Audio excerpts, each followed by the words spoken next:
Alright, what's up everybody? We'll go ahead and get started here in just a moment. Let me know if the microphone works. Because here's the thing. Hold on, let me enable the DVR here. So I have two microphones and I forget which one was the broken one and which one is the new one. So let me know if you all can hear me. And if that's the case, just give a thumbs up in the chat. Also, let me know if you can rewind. So go ahead and refresh the page and you should be able to rewind. I set up the DVR and we'll get started shortly and we'll break down this crazy market. We are back in New York, obviously. I just landed 45 minutes ago and we're back in the New York groove. So we'll get started in just a moment. Thank you all for joining.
Alright guys, let's kick this off.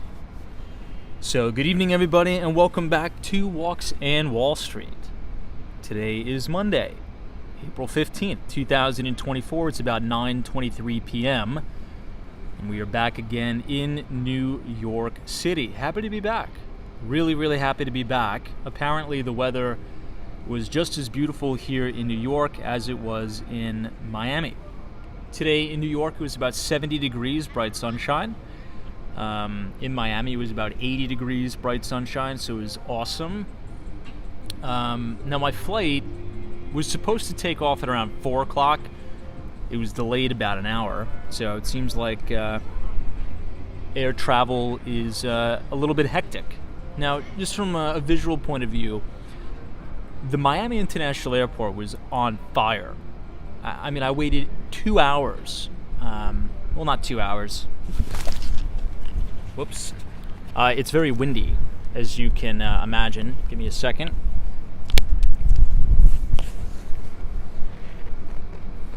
Let me see.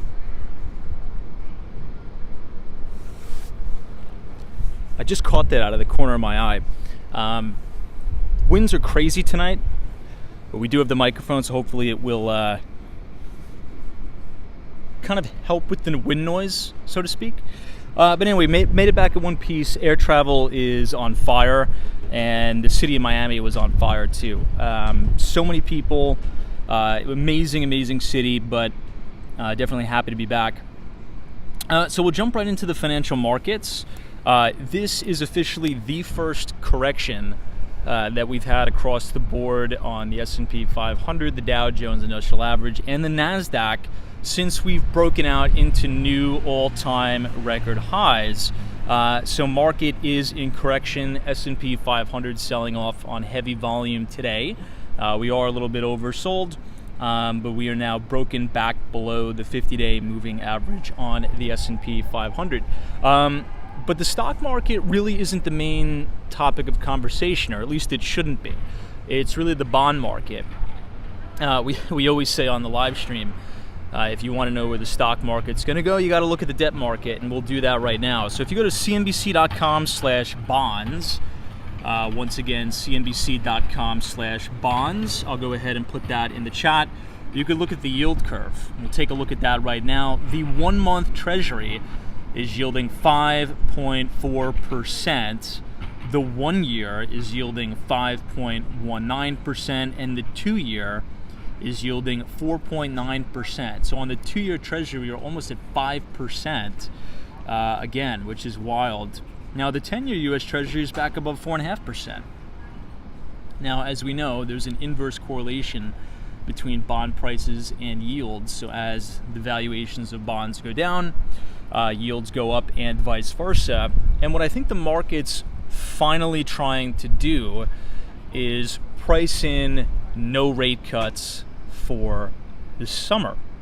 But if you've been watching the stream, I mean, we've been having pretty open conversation, open dialogue about, we think that inflation is going to be pretty ingrained, sustained above 3%, right? And there was a few things that we've been watching that can coincide with our opinion here, and that's commodities have been going gangbusters. Check out coffee, check out pretty much any commodity under the sun, precious metals, crude oil, gold at $2,400 an ounce, silver. So yeah, commodities are rocking, and a main component of CPI, particularly for energy, you have gas, you have crude, so that is increasing quite a bit. So inflation seems to be quite entrenched, and I think the market is now realizing that there's probably a zero probability of a rate cut this summer. Now, as we know, the way you evaluate, or a way a lot of professional investors evaluate companies, is based on the present value of a company's future cash flows. So higher interest rates, right? So as interest rates go up, the present value of a company's future cash, generally speaking, goes down, particularly if you're coming from a very, very low interest rate environment, right? Now, I believe this is a normal correction in a larger bull cycle, and it's going to be important to keep our eye on a few factors, which we're going to be going over tonight on the live stream. But last but not least, we did send out all of our free equity research. So let's go ahead and do this. Let me see. I could have sworn. Oh yeah, it's right here. So if you want a deep dive into the markets, if you just scan the QR code on your screen and punch in your email, it's going to take you to our Substack. And we just emailed our latest issue on Thursday night. Now, if you can't scan the QR code, I will punch the link in the chat and go ahead and click that. And we talked about a lot. We did a deep dive into the Consumer Price Index. We did a deep dive into crude oil. We talked about futures, commodities, metals, and Bitcoin. What are commodities telling us about inflation? We took a deep dive and looked at some of the main commodities like lean hogs, live cattle, coffee, cocoa, and we talked about gold. A lot of precious metals have seemed to be in a very, very strong bull cycle. So with that being said, I'm going to go ahead and close up the laptop. We'll say hello to everybody in the chat, and we'll get the stream started. Thank you so much for joining, and welcome back to New York City, everybody. Give me a moment, we'll get started.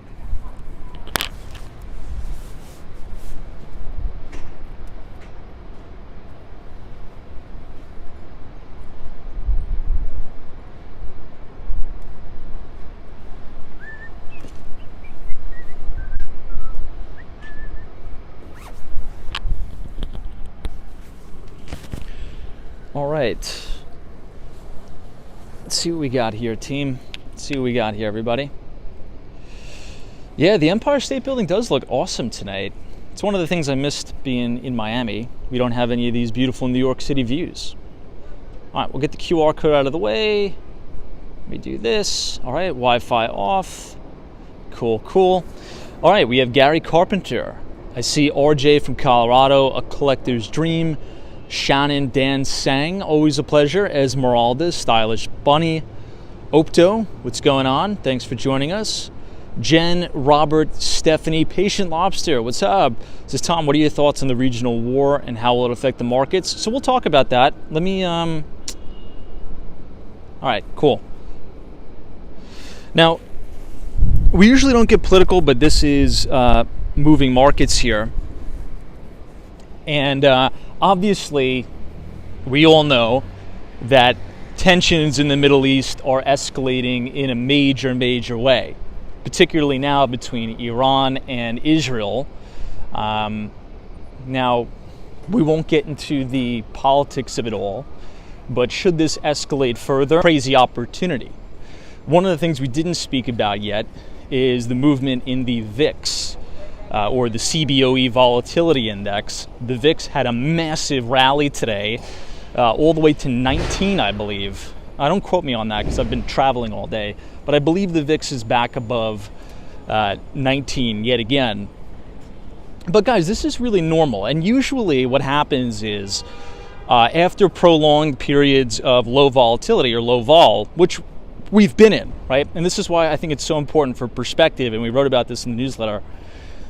If you go on a weekly time frame, okay, so if you have your Bloomberg terminal up, if you have, your MarketSmith, or I don't know, Google, whatever you use for charts, I guess, TradingView, look at the S&P 500, look at the NASDAQ, and look at the Dow on a weekly time frame. And we have yet to have a correction or a pullback since breaking new all-time record highs on the S&P 500. So a lot of these TMLs, or true market leaders, are quite extended. So usually it just takes a catalyst to get volatility cranking again. And the catalyst this time just so happens to be exploding tensions in the Middle East. Now, what's my opinion on this? Well, first, I don't really think my opinion matters. I'm not a geopolitical expert.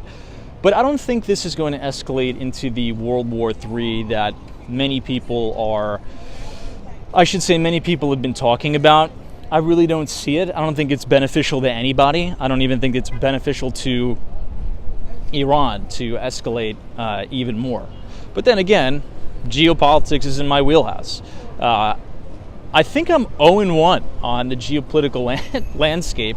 And I know it's not funny. We shouldn't be chuckling about it because this is really real stuff. And, every rocket or missile that's fired, people are dying. And it's heartbreaking and it's horrible. But I was wrong about the Russian invasion of Ukraine. I didn't think Putin was going to do it. And I think my biggest miscalculation there is when you're dealing with these sociopaths, right, these crazed leaders, they don't think rationally like you and me, right, because they're not really good people. So I don't know what's going to happen over there. I'm praying and hoping that it de-escalates, but I think it will. And I think this will present a big opportunity, right? Historically, right, when you have these big shift up in vol, potentially it's good opportunity to short volatility. I think that's what will happen now. Patient Lobster says 99% of the missiles were intercepted. Yeah, by the Iron Dome. Thank God for that. All right, let's head northbound here, actually. Sam says next stop for VIX is 22. Wow. Well, here's an interesting thing, and maybe you're right, Sam. I mean, maybe you're correct. Here's a few things that I look for when the market falls into correction. And this, you can write this down. This is very, very important. This is the way I was taught by very, very successful money managers on the street. Historically, if you look back at how the VIX trades, when you have these really massive blow-offs in the VIX, right? Those are usually opportunities to get in there and short volatility. Also, what you want to look at is the put to call ratio, right? So you could just Google this. You can go to slickcharts.com. They have a really good plugin, or you can go to TradingView and look at the put to call. Short-term market bottom signals. Short-term market bottoming signals is when the put to call ratio goes to Pluto, right? And you could back test this. And this is kind of where you can put on your quant hat if you want. You could back test this data going back to every major bear market. My favorite example is during the 2020 COVID crash. Look where the put to call ratio went during that time. You had all of the bottom signals in the market screaming red, right? You have the put to call ratio going to Mars. You have the VIX exploding, the highs last seen at the 2008 financial crisis. and you had huge uptick in volume on selling. So do I think this is going to turn into a major crash like in 2020? No. Even if we test the breakout level in the S&P, I believe that this correction will resolve itself to the upside. But that doesn't mean, Emmanuel says, Tom, your voice is up. Oh, is my mic not working? Hold on. Give me a second.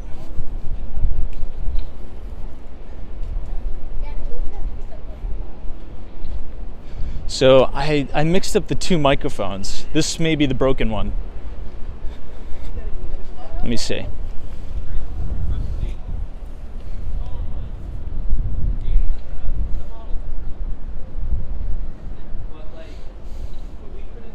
Oh, it's good? I don't know. We'll deal with it tonight. I don't have time to deal with it now. Anyway, guys, check this out. So this is the backside of the main, or I really should say the brand new entrance to the Long Island Railroad at the 2 Penn project. Amazing shot of the Empire State Building here. And I'm really excited about this because all these barriers or construction kind of blockades are going to come down this summer. There's going to be a big outdoor space. They're going to put dining tables, everything. In here is a pickleball court. You can actually see people playing just in time for summer. So all this is going to be outdoor space, all brand new patio. I'll take you guys up here a little bit so you could see. This is all brand new. And I think the city did a really good job here.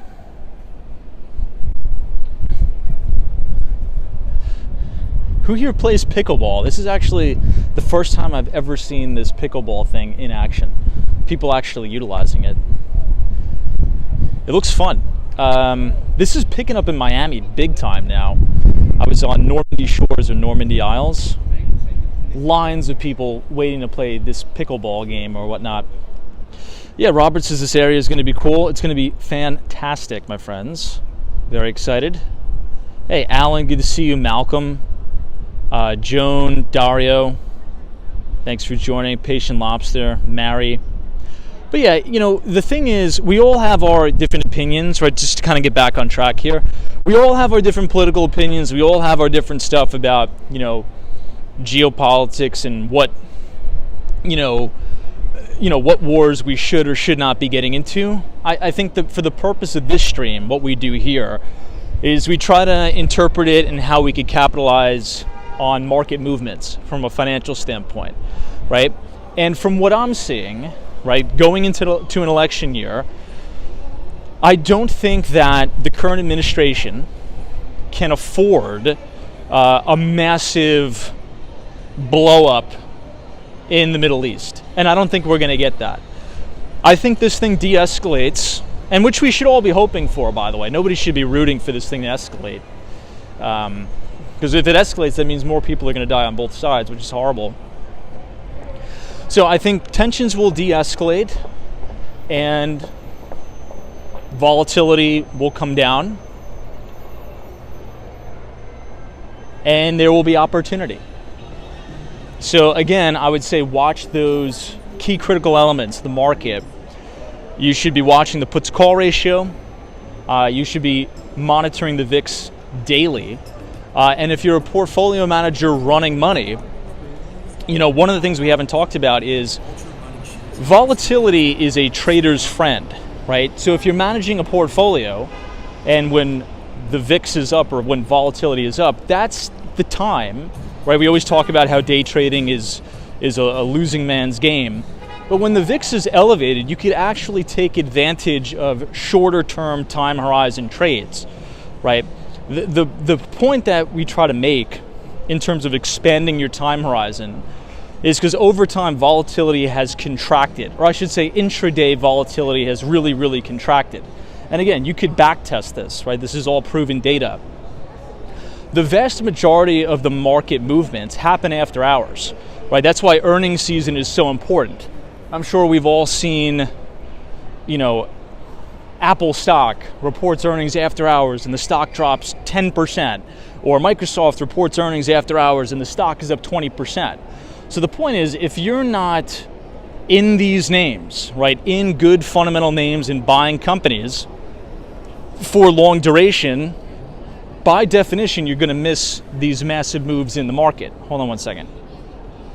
I got to turn on the do not disturb mode.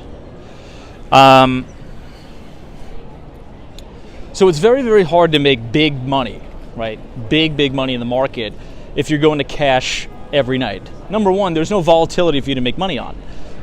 These stocks really don't move that much intraday. So if you want to be in a leader that goes up 100%, 500%, which a lot of these TMLs have gone up, by the way, and that's how much they do go up during bull markets, you need to be in for duration holding through earnings. Now, that doesn't mean you can't hedge, right? So when you have periods of prolonged low volatility and a stock that you own is going into earnings and it's running up and it's extended way above its 50-day and its 200-day, well, you can purchase protection on that. For example, right, if the VIX is really low, your insurance on your puts are probably going to be very, very cheap. It's when the VIX rallies, that's when these options are very expensive. But just like what happened during COVID, right, if you remember, trading through that, traders were piling in on the put side of the market when the VIX was 30, okay? That is not the way to do it. That's exactly when the market's going to reverse on you and go the absolute other way. So corrections happen. It was a bad day for the market, but we haven't had a correction since the S&P broke out into new all-time record highs. So, all right, let's head to Macy's here. Let me catch up on some of the comments. I see NBA Elias. What's going on? Welcome back to New York City. Smoke Show says, hey Tom, where are we tonight? We are currently on the corner of 7th Avenue and West 33rd Street. We're looking at a beautiful view of the Empire State Building, and we just walked around the perimeter of the brand new Penn 2 project, as well as the new entrance to the Long Island Railroad, where you can get the 123 AC and E trains. If you walk underground, obviously it'll take you to the Moynihan Train Hall, where you can get the Amtrak. Haven't taken the Amtrak in a long time, by the way.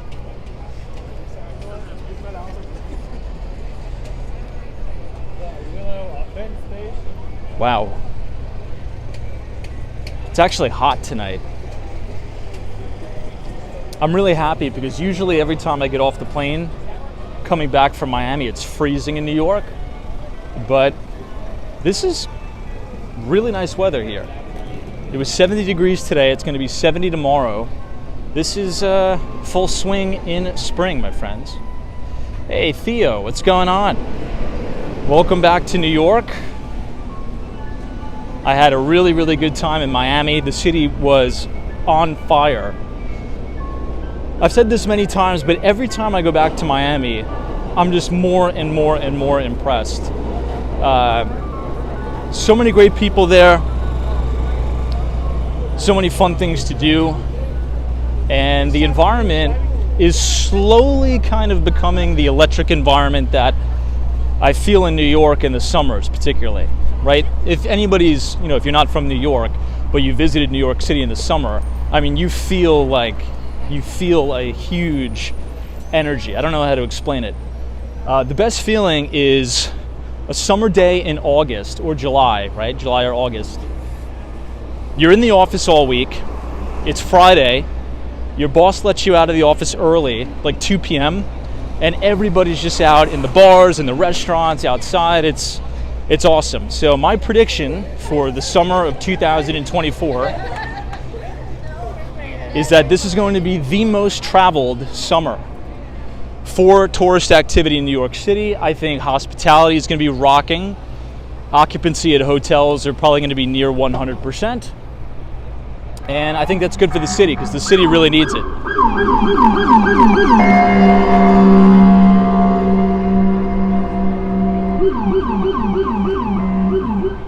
everything's all right. Hey, Lark says New York City is such a sensational looking city. I agree.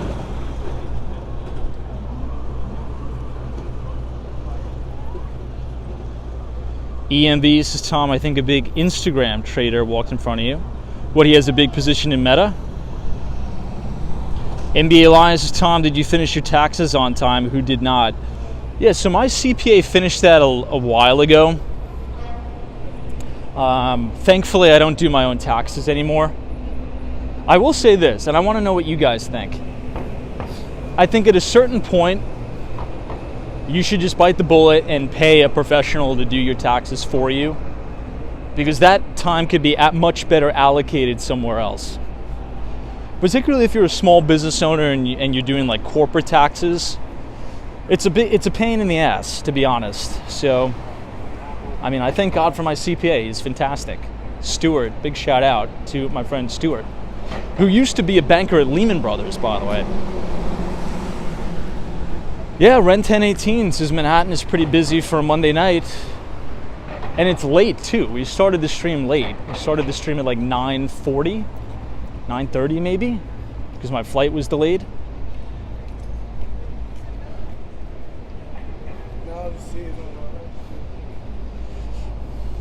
All right, let me catch up on some of the comments. Hey, Daryl's here from Chicago. Jennifer says, too bad it's unsafe taking the subway. It's a hit or miss. It's like Russian roulette.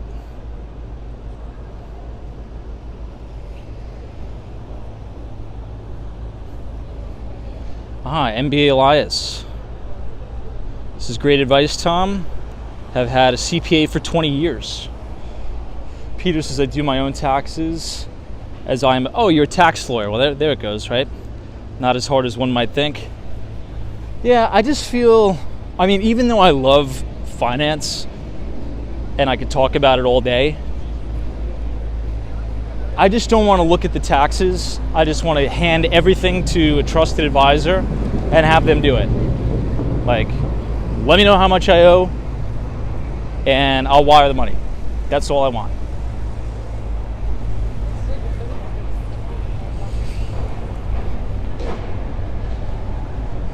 Yeah, Deborah's like, it's not unsafe on the subway. I take it all the time. Look, it's a hit or miss.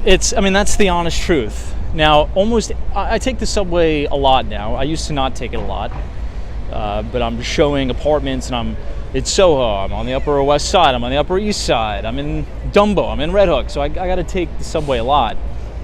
For me, at least every day, I see some crazy shenanigans. But mainly at night or on the green line, like the 6 train. I don't know what it is with the 6 train, always problems. Don't know why. Theos has definitely used a CPA. Good ones are always up on the latest opportunities to maximize, opportunities and take advantage of the new laws. For sure, I agree 100%.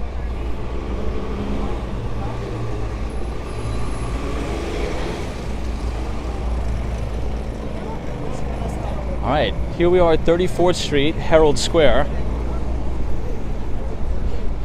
All right, we have some things in bloom now. Looks good.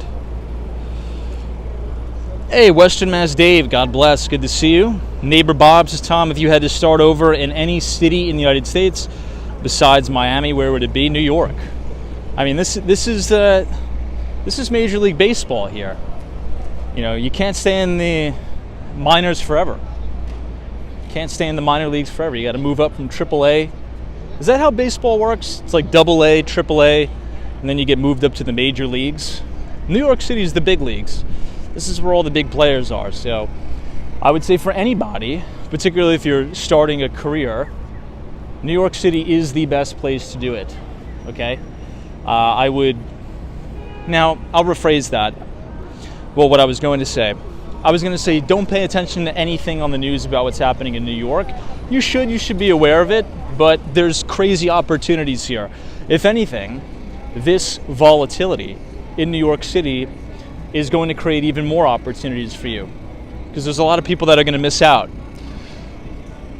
As the old saying goes, And if you've kind of studied the history of New York goes through cycles, just like a market goes through cycles, right? And you guys would know a lot more than me. There's a lot of New Yorkers that are watching this stream that are in their 50s and 60s. So you've seen many, many cycles in New York. I think we've hit a trough in New York, and I think we're climbing on the way up. That's what I believe. Usually the news is so fear-mongering, it's so bad, and right when things are about to turn is when you think there's no return. And there's a lot of people, a lot of notable people that are coming out here and saying, you know, New York is going to fall by the wayside of like a Detroit, which is not going to happen. I'll give you guys a little bit of an insight. I was on a big investor call specifically regarding real estate with some pretty big notable names. And a gentleman on the call said that he's looking for opportunities anywhere but New York. So there's a lot of people that believe New York is uninvestable. But I think that, and I've said this before, those individuals, and these are very, very smart people with millions of dollars, billions of dollars, right? However, the news is always the bleakest before the turn. And they are pricing New York, and I'm using price in air quotes. I'm talking about like the opportunity. They're pricing New York as all of this political environment and the craziness that's going on with the migrants and all that as a fixed variable. It's not a fixed variable. All that's going to change. And when we look back on this moment in 10 years, we're going to be like, wow, that was some crazy, crazy nonsense that went on in New York. Look at how, it did like a 180, right? That's what I believe is going to happen. Maybe I'm wrong, maybe I'm right. But if you use history as your guide, that's what happens all the time in New York. You go through the crazy eras, you get a new mayor in, they clean everything up. Just go back and study the history of New York when the mob ran New York City, right? Very different place. And in general, overall, New York City is still very, very, very safe compared to what it was in the 70s, right? In the 80s. So I think there's a ton of opportunity here. So I wouldn't let the media scare you out of a life-changing opportunity. The big players are still here.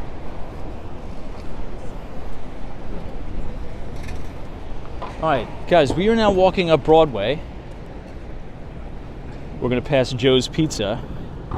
Hey, Tony, this is Tom. Great to see you back in New York City. I missed the walks.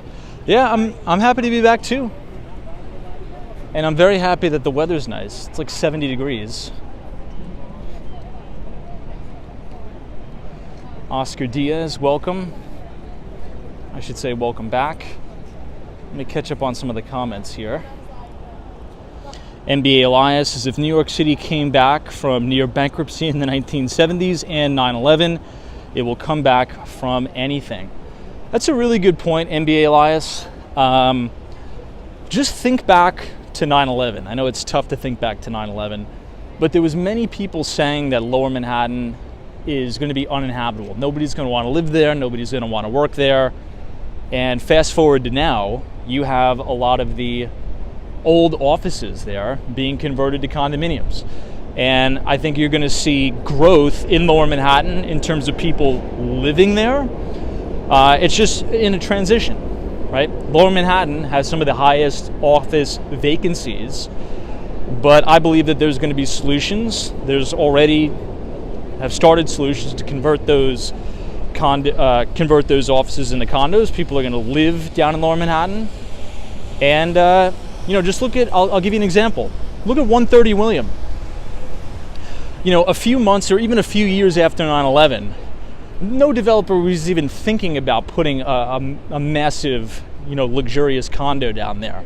130 William was one of the best-selling condos of all of 2022. The place is amazing, and it's one of the most sought-after new developments in New York City.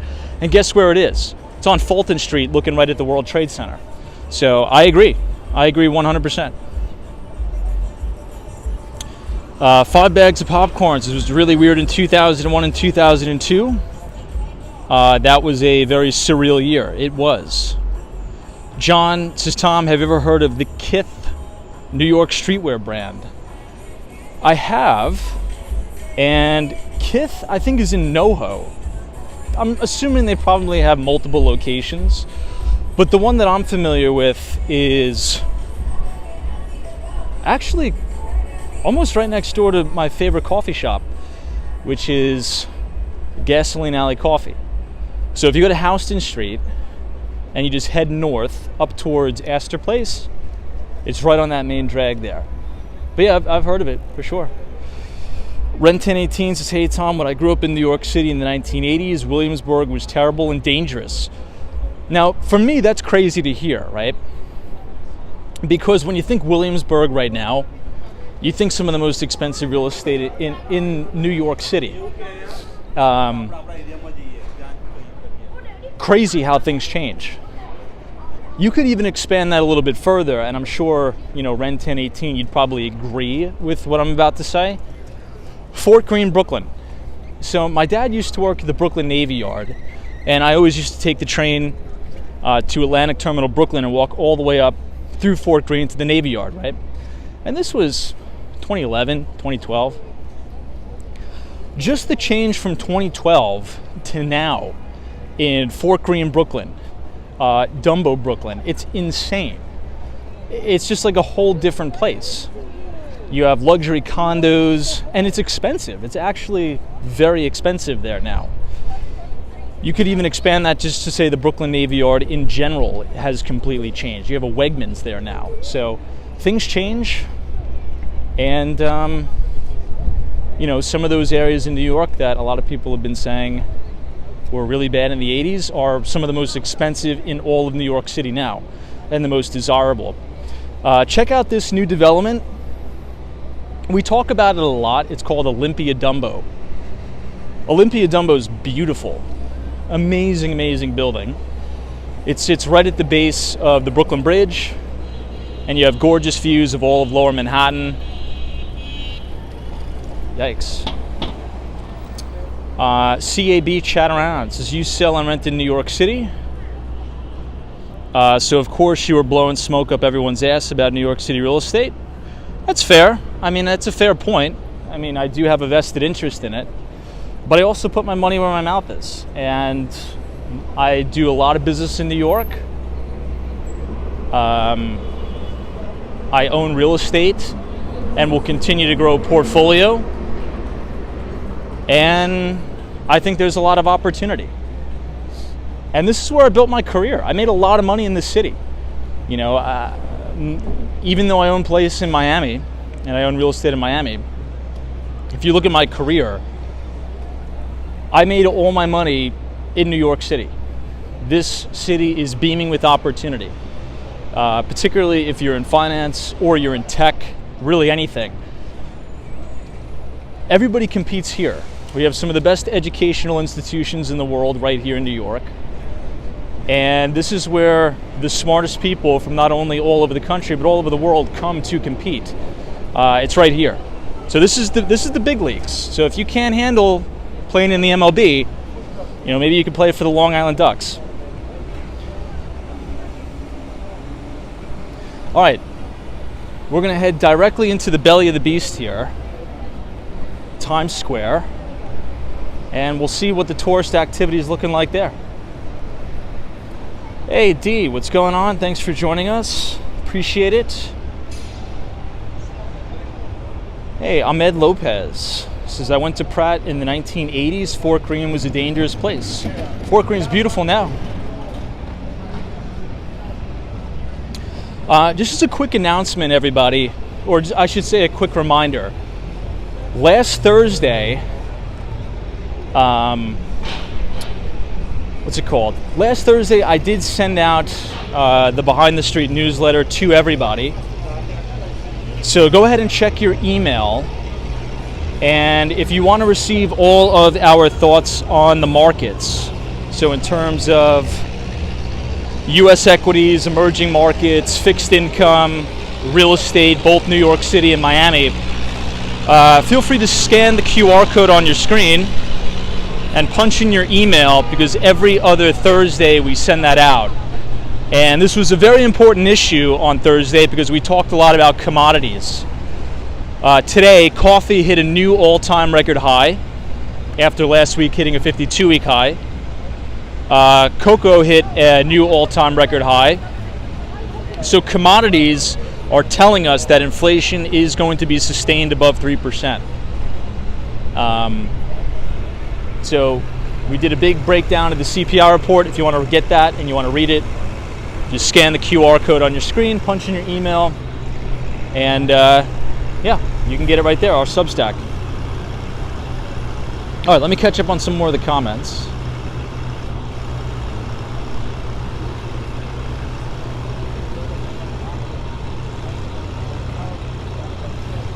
Hey, DC, what's up?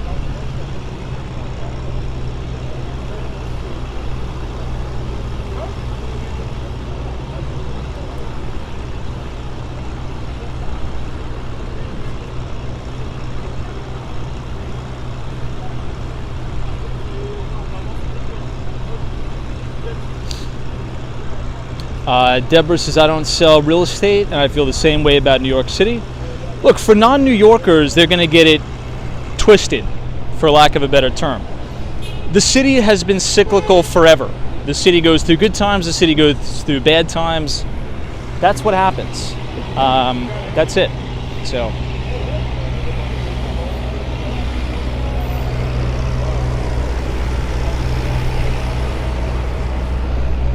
All right, let's cross here. Ken Bell says, congratulations to the New York Rangers. I got to get to a Rangers game. I never really go to any sporting events here, unfortunately.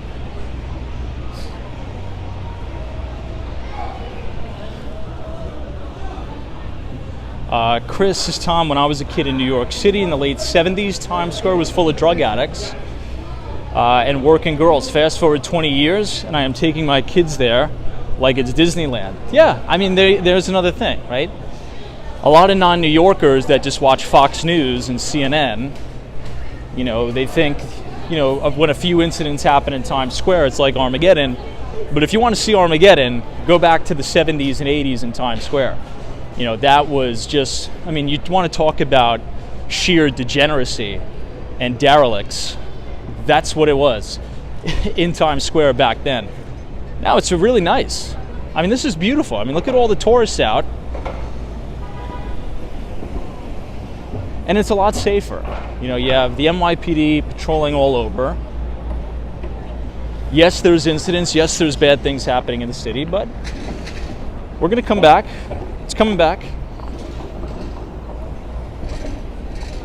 Hey, Michael says, hey, Tom from Corpus Christi, Texas. What's on the agenda for the summer? I don't know. I'm really excited for the summer, particularly in New York. Like I said, I think this is going to be the busiest summer season in New York City's history. You can already kind of see it. I mean, guys, this is a Monday night.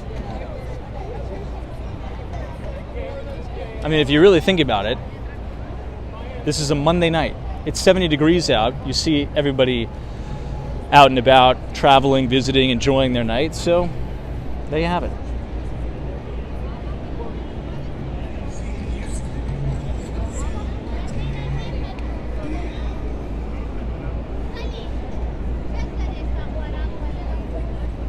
Big shout out to our armed forces. United States Armed Forces Recruiting Station. Army, Navy, Air Force, and Marines.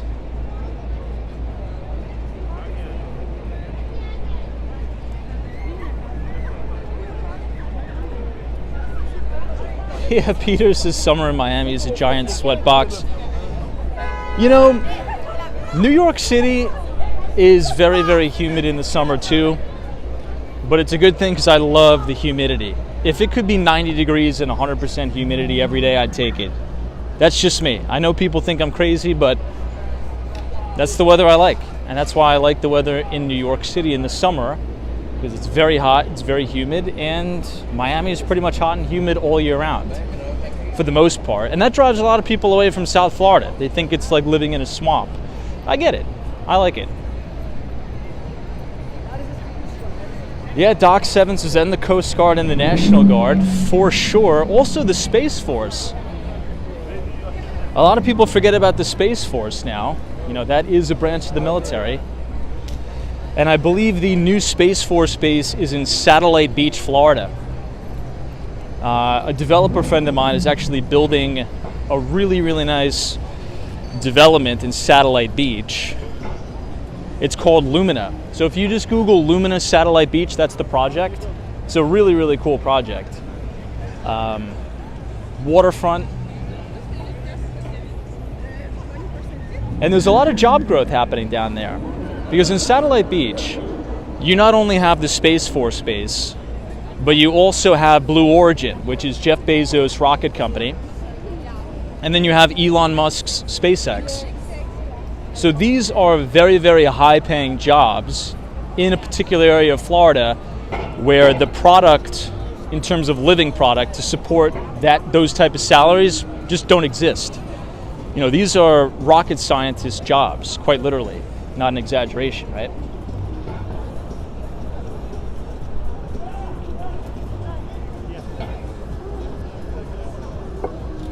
Hey, Brad. Oh, is it really? Yeah, Houston, Texas is also humid. I gotta get over to Houston. I don't really spend a lot of time in Texas.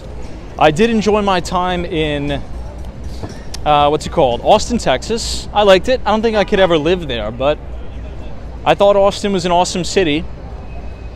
My favorite part about the entire experience going to Austin was the barbecue. I went to this place called Terry Black's. I'm not sure, maybe we have some Texans in here, but there's this really good spot, and we rented these like electric scooters, and we went over this bridge, and we went to this barbecue spot called Terry Black's. Awesome food. Some of the best barbecue I've ever had in my life was in Austin, Texas. It was a fun city. Really, really liked it.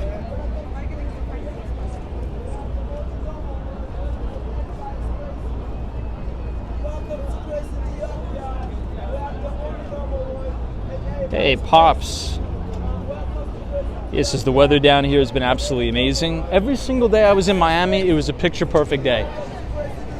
It was 80 degrees and sunny every day. And it maybe rained once at night to kind of cool things off. But if you guys are enjoying the live stream tonight, feel free to leave a like on the video. And click the subscribe button if you're new.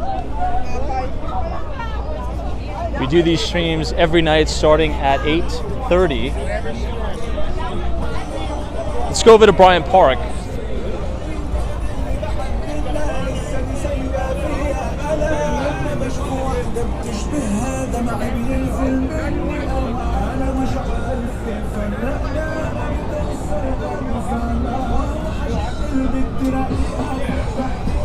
Wow.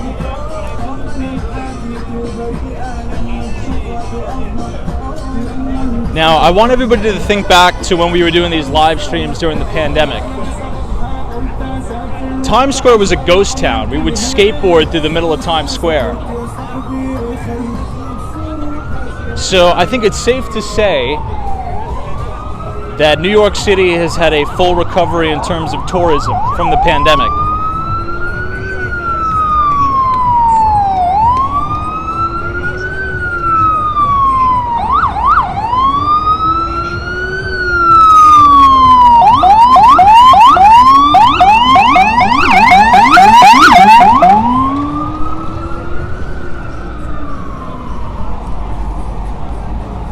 I know, Western Mass Tapes, I remember the days Tom would not go near Times Square.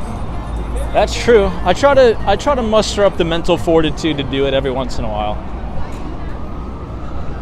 I mean, it's nice. If you don't have any place to be and you're not in a rush, it's actually kind of nice, I'm not going to lie. I just don't like being corralled in. That's it.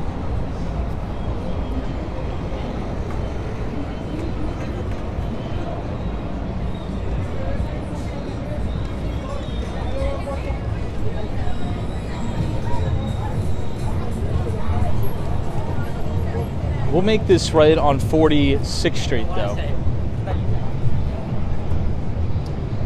But for those of you who are just joining, at the very beginning of the live stream, we talked about a few things. Everybody wants to talk about, you know, the big down movement in the market in terms of the equity market, but not a lot of people are covering the big movements that we've had in the bond market. And if you go to cnbc.com/bonds, once again, cnbc.com/bonds, yields are kind of blowing out again. And as we know, there's an inverse correlation in the debt market. As bonds sell off, yields go up, and you're having yields go up across the curve while the dollar is rallying in a major way.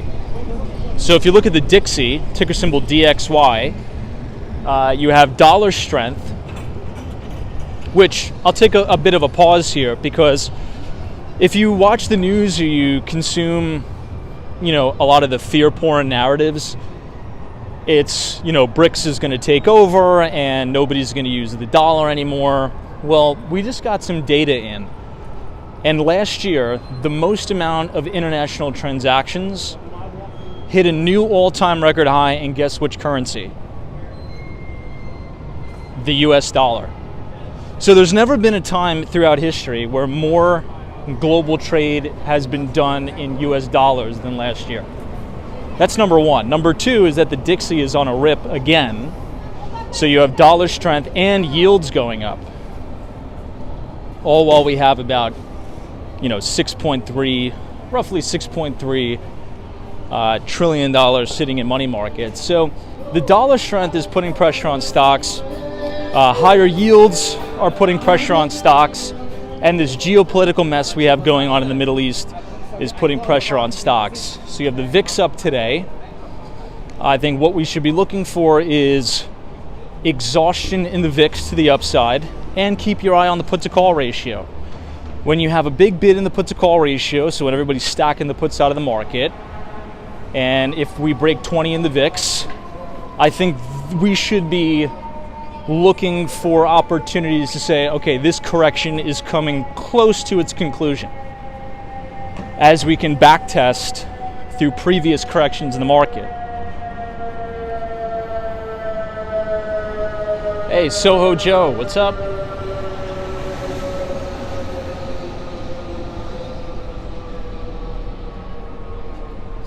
Yeah, Tariq Khan says, let's go oil. I think crude is, you know, $85 a barrel. Tariq, I thought that we were going to have a much more ferocious move in crude oil due to what's going on between Israel and Iran. I thought we were going to have a really, really, really ferocious rally in crude, which leads me to believe, okay, and this is just my thoughts, I want to know your guys' thoughts. Again, I'm not a geopolitical expert, but if we believe the World War III narrative, which I don't, you would have $100 crude oil overnight. You would be printing $100 a barrel right now.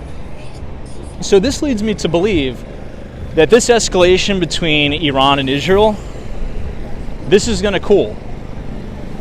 Because if it wasn't, this would be a totally different story.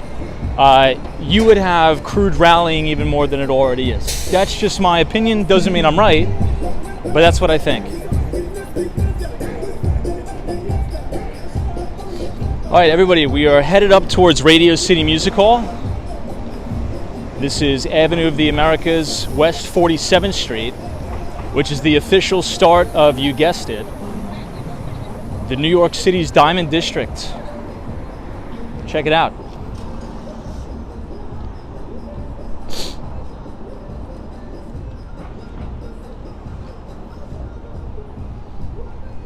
Yeah, Patient Lobster says crude oil is barely supplied by Iran anymore, but it's the turmoil in the Middle East that is the big dagger, right?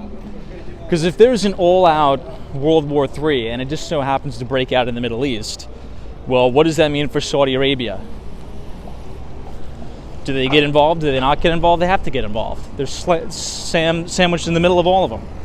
So I don't know. I think this is going to die down. Again, not geopolitical expert. I'm 0 for 1 on the geopolitics, so we'll see.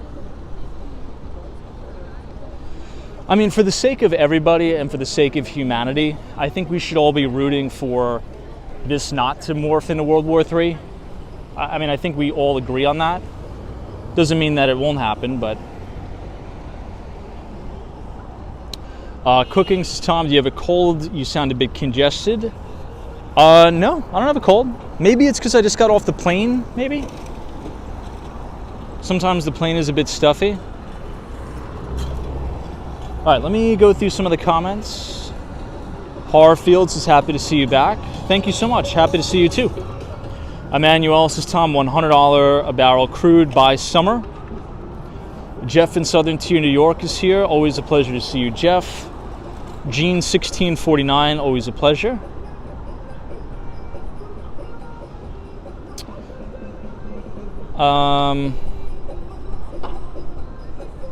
Brad says, I think everyone sees the actual weakness of Iran and Russia. This exposure is causing calm in the oil markets, potentially. Jimmy B, what's up?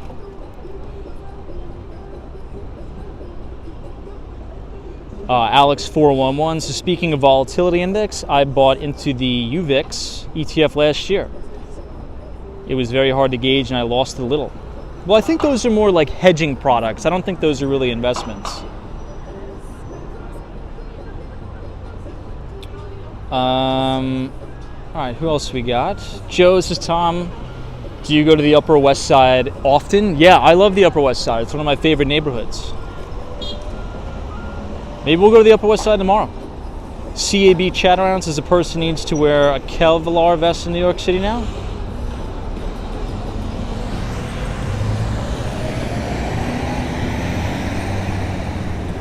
You know, we try to go to the Upper West Side as much as we can, but there's no internet up there for whatever reason, so it always buffers.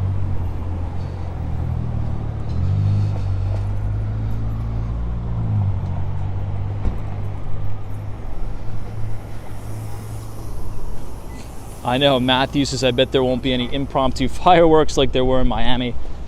Now, it's funny you mention that because one of the things that would happen during the pandemic every night, I'm not sure if anybody remembers this, but who remembers the unrelenting fireworks during the pandemic? It was every night. Every night. And I was living in Greenpoint, Brooklyn at the time for a very short period of time. And it was like you were in the middle of Ramadi, like Iraq, during that major invasion. Like the buildings would shake, the dogs would go crazy, the pets would go crazy. It was every night people were blowing off fireworks. I don't even know where these people get these fireworks. I don't know if anybody remembers that, but I do. All right, let me go ahead and plug in my phone because the battery's about to die.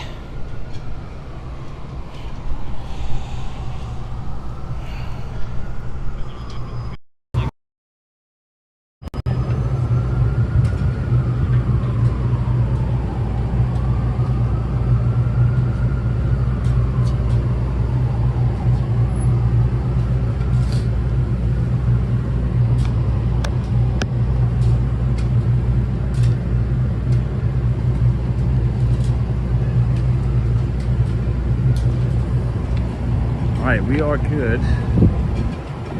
Esmeralda's, Tom, do you have any pets? I do. I have a beagle. I think my beagle's turning 13 years old. Wow, it's insane. Now, you guys aren't going to believe me, but my beagle's name is Ocho Cinco. Now, I named my beagle Ocho Cinco because at the time, one of my favorite football players, my favorite football player of all time is Chad Johnson, Chad Ochocinco. He played for the Cincinnati Bengals, but he was such a big advocate for soccer in the United States. Huge, and I always respected that. And he's the only person that made football, American football, like a pleasure and a joy to watch. Football's boring now, but back in the day when you had Terrell Owens and Chad Ochocinco was fun because those guys would, you know, you never knew what was going to happen when you had Ochocinco on the field. It was a different celebration. He was going to get in trouble. He was just a really, really cool guy.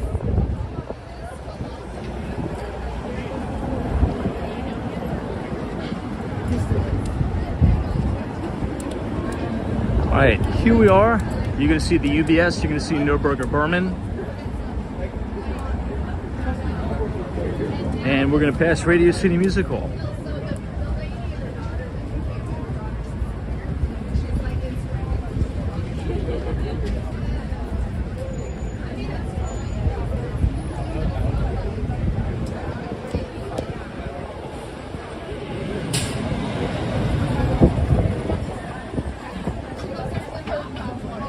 CPQ trainer. Yeah, I unplugged the mic because I had to plug in my battery pack because the phone is going to die.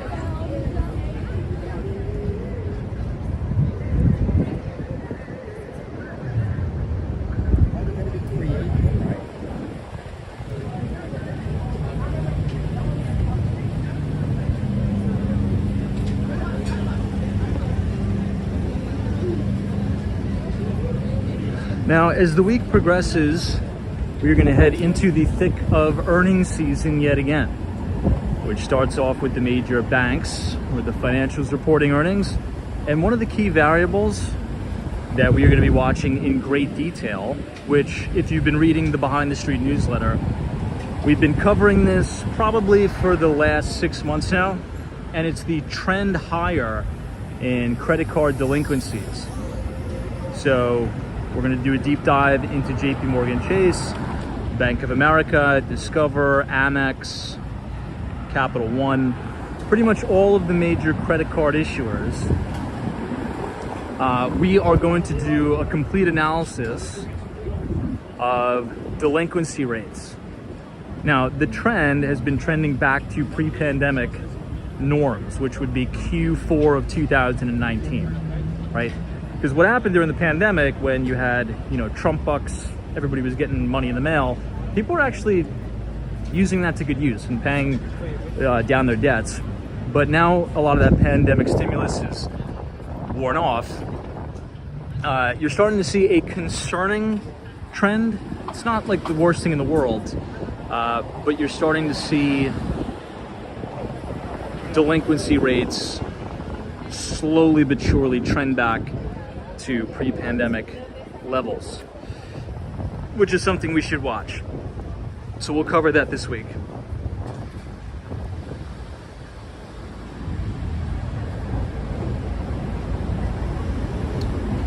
Someone says, what's a good book or website for beginners in investing? I think the Nightbot should have our book list, the Walks on Wall Street reading list, which you can get for free. But I'd say in general, I think, you know, Phil Fisher's Common Stocks and Uncommon Profits is really good. I really like that book. It's a classic. How to Make Money in Stocks by William J. O'Neill is another classic. One Up on Wall Street by Peter Lynch is also fantastic. He was the old Fidelity Magellan Fund mutual fund manager. Now for value investing, Seth Klarman's Margin of Safety is great. If you want to be a speculator or like an active manager, you can read Reminiscences of a Stock Operator, which in my opinion is the greatest book ever written on trading, based on the life of Jesse Livermore.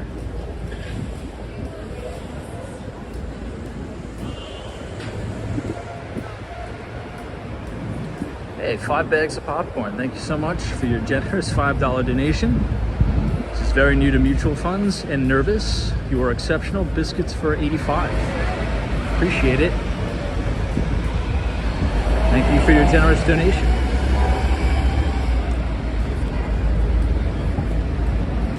Yeah,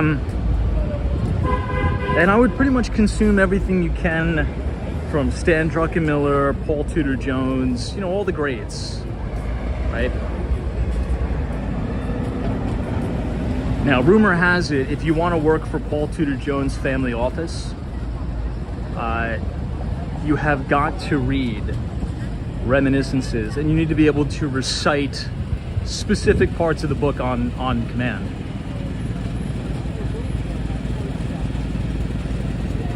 CAB chat-arounds. The DA in New York City must be hitting the crack pipe. CAB Bogota, I've never met somebody in my life that's as scared as you are. You are so terrified. Now, you know, if I had to give you a piece of advice, it would be get out from under your bed covers and experience the world. Turn off Fox News, turn off CNN, and quit being so scared. You know, you're gonna miss every opportunity life presents you because you watch Fox News and CNN and you're an NPC. You haven't caught on yet. You're still terrified and scared just to walk outside. That must be a horrible life. But you can change. You can turn things around. You could see the light. You could take that first step, experience the world, and you too could be a success. You don't have to hide away under your covers in Colombia. You could experience success, American success, right here in New York. You're always welcome. I'll even pay for your plane ticket. I'll wire you the money right now. All right, I'm just busting your balls. But you were busting my balls, so I get to bust yours too. Guys, this is the Steinway Tower. This is the skinniest residential apartment building in the entire world. There's only 60 units in the building. It's insane because the thing is so tall and it's so skinny, but there's only 60 residences. It's insane. Crazy, crazy.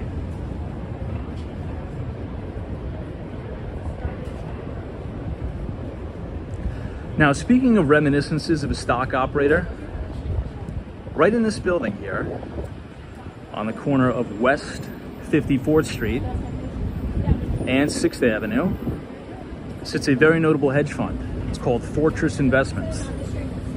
And Fortress is a very famous trader, goes by the name of Mike Novogratz. He used to be, well, he worked his way up through Goldman Sachs. He became a partner at Goldman right when they IPO'd. So he made, I mean, you could only imagine. He left Goldman Sachs, joined Fortress Investments, and then he left there to start his own firm called Galaxy Digital. So Galaxy Digital, essentially they headhunt junior investment bankers to work for Galaxy Digital to help institutional investors onboard to the cryptocurrency world. And Mike Novogratz speaks very, very highly of that book too, Reminiscences of a Stock Operator. So if you want to be a trader, you want to work at a firm on Wall Street, I would personally read that book first and bring it up in your interview, because all the top traders on the street refer to Reminiscences as the classic. Paul Tudor Jones, Stan Druckenmiller. Now there's actually a copy, and I don't have this, I'm trying to look for it online. There's a copy of Reminiscences that Paul Tudor Jones went through and made specific notations on, and apparently that was published somewhere online. If anybody could find it, let me know. But it's a copy of Reminiscences with in-text citations from Paul Tudor Jones. If anybody could find a PDF of that, let me know. I've yet to find it. I think that's really invaluable.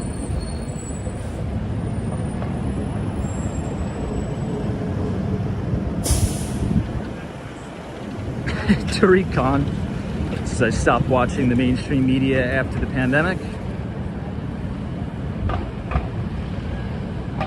Yeah, I mean, it's just hyper sensationalism. You guys just got to stay away from the sensationalism.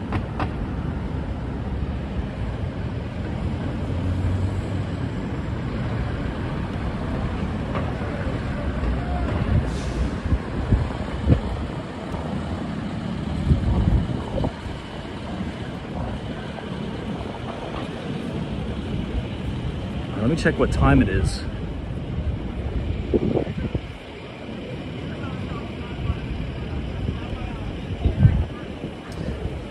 Yeah, Brad says, let the chat know I want to read that as well. So, Brad, if you Google, there's a really good podcast, by the way. Mike Novogratz. It seems like every fund manager has a podcast now. But that's how I found out about this book that's out there. Through Mike Novogratz, through Novo.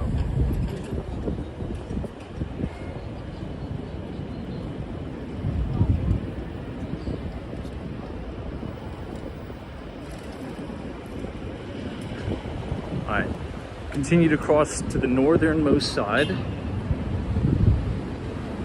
And this is gonna run us directly into Central Park South.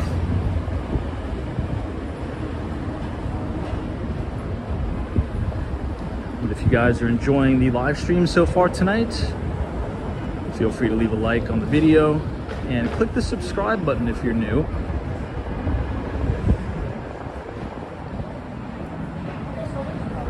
We do these almost every day, starting at 8:30.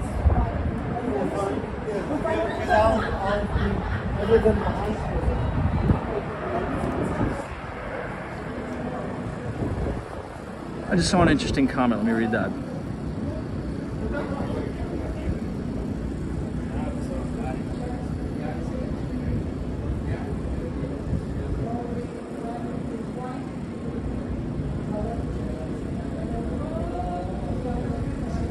Oh, interesting. I took a screenshot of your comment. I'll check it out tonight when I'm on the train.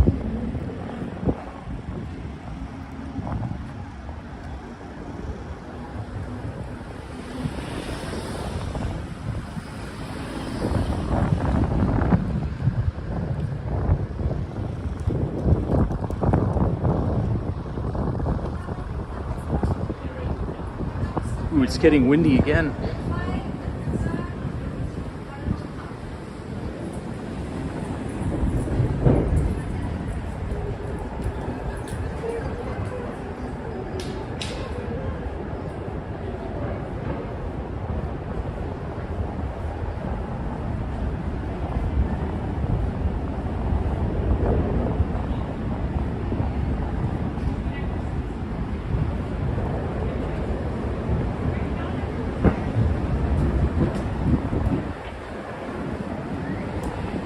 All right, here we are, 57th Street and 6th.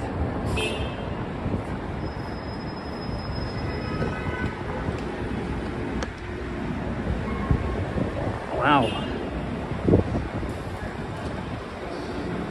Now, it was windy the first 2 days I was in Miami, but then the wind really calmed down. But it seems like the wind is now picking up again in New York.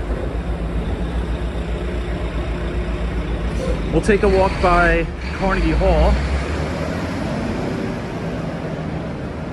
Hey, Solo 401, what's going on? We're back. We're back in the New York groove, so to speak.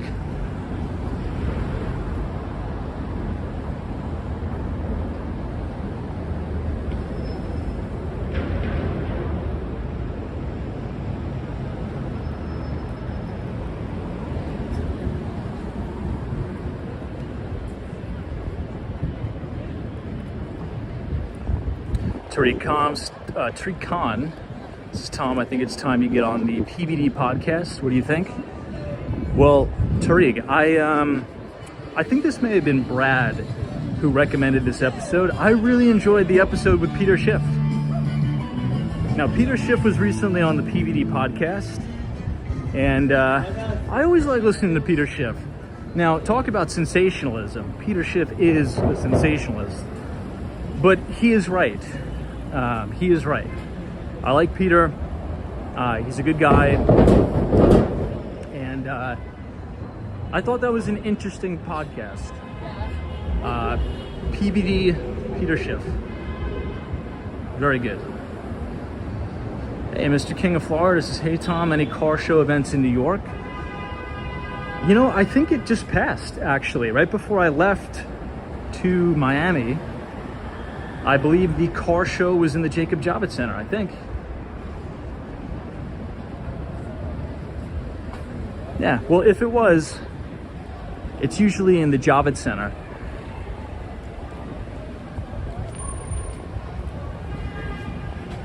Solo 401 says, hope you had a good flight.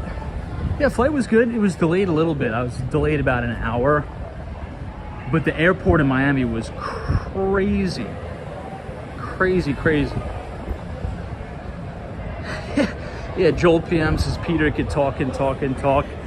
The funniest, if you guys want to die laughing, you got to listen to the Joe Rogan Experience when he had Peter Schiff on. I think this was during the pandemic, so they had to do it virtually.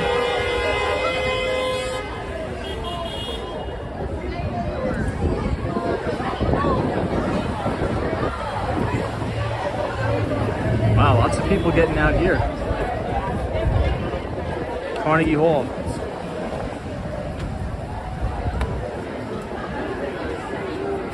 Wow.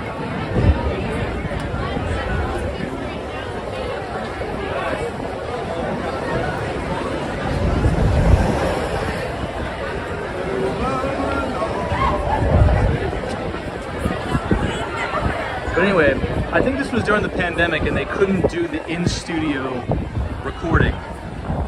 And Peter Schiff, I mean, he wouldn't let Joe Rogan get a word in on his own podcast. It was hilarious.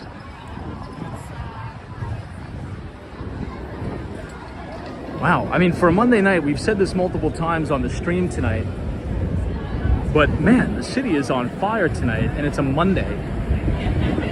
34th Street was packed, Times Square was packed, Carnegie Hall is packed.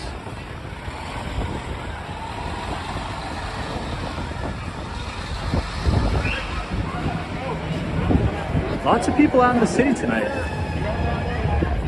And this is looking southbound all the way back into Times Square. Solo 401 says, how do you get into Carnegie?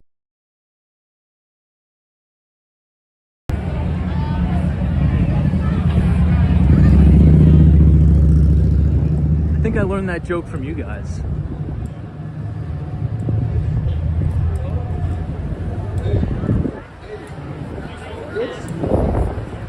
I'm Mike Tyson over here.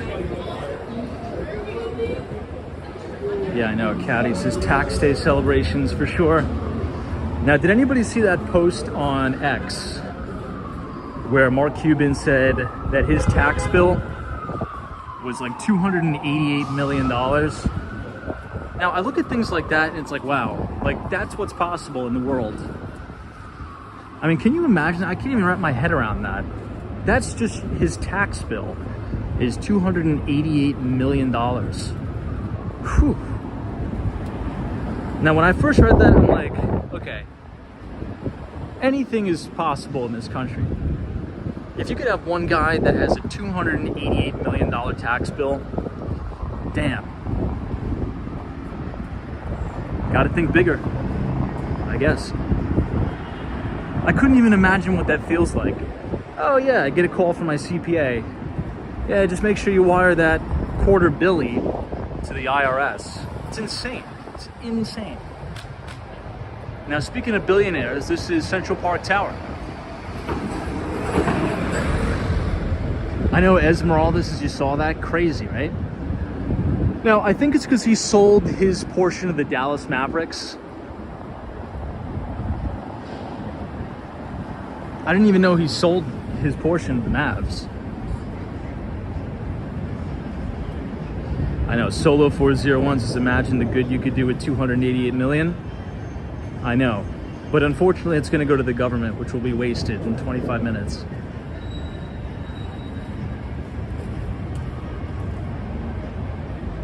Yeah, Peter, I think you're right. I think it's related to the sale of the team.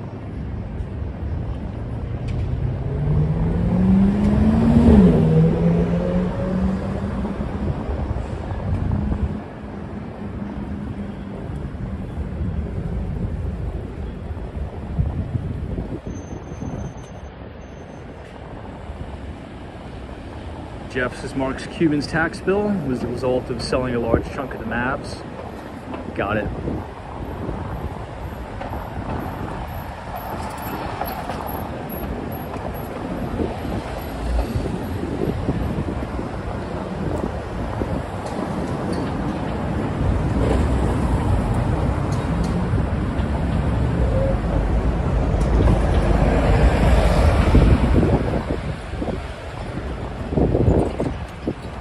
That's another topic we could talk about for hours.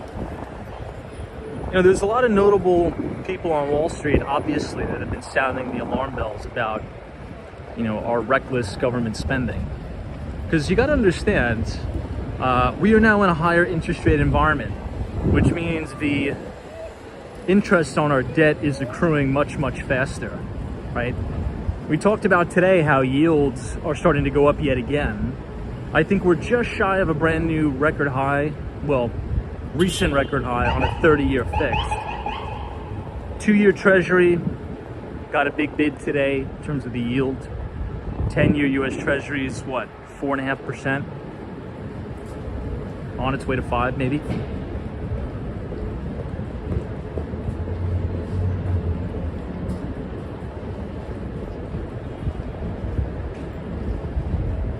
So the question is, right, we know that the Fed probably can't cut rates this summer, but at what point are they forced to do that? Because the interest on our debt is accruing in a way where it's so cartoonishly unsustainable that maybe something will have to be forced. Who knows? Peters is a capital gains rate. He may have sold it for about $1 billion. I wonder who he sold it to. Anybody know who Mark Cuban sold his portion of the Mavericks to? Noodles, Tom, did you go to Cava yet? I still have not gone there. Still have not. Man, that wind is horrible. You can see the garbage blowing all over the place. That's one thing I don't miss about New York. Dan Ace is invested in rubles, Russian rubles. Now, funny enough, I haven't checked. Hold on. I have to sneeze. I think the Russian equity market's actually getting a nice bid here. But the rupee, the Indian rupee, has gone to zero, essentially, against Bitcoin. Oh, Jeff in Southern New York, got it. I don't know who that is. Interesting.